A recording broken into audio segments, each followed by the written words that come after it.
अस्सलाम वालेकुम नाज़रीन, JN न्यूज़ HD के साथ मैं हूं नाइला भट्टी। नजर डालते हैं आज की अहम खबरों पर।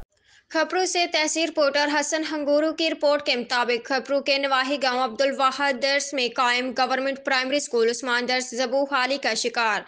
बुनियादी सहूलतों की फ्राहमी ना होने पर 40 तलबा स्कूल छोड़ गए। अभी भी 130 तलबा ज़ेर तालीम।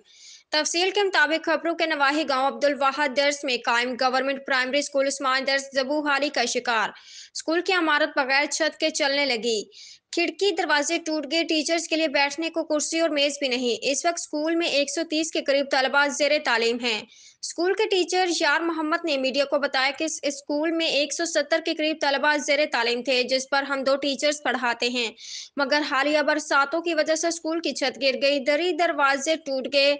टीचर्स के लिए बैठने को कुर्सी भी नहीं। हम खड़े होकर बच्चों को पढ़ाते हैं।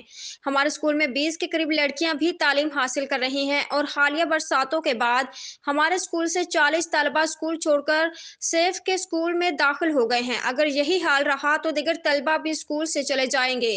उस्ताद यार मोहम्मद ने कहा कि हमारे स्कूल के बच्चे हाई स्कूल में जाकर क्लास के मॉनिटर रह चुके हैं। अगर हुकूमत ने ध्यान नहीं दिया तो अनकरीब इन बच्चों का मुस्तकबिल दांव पर लग जाएगा। स्कूल के तलबा ने हुकूमत सिंध से मुतालबा किया है कि हमारे school government primary school Usman Dars को बनवाया जाए और स्कूल में बुनियादी सहूलियात फ्राहम की जाएं।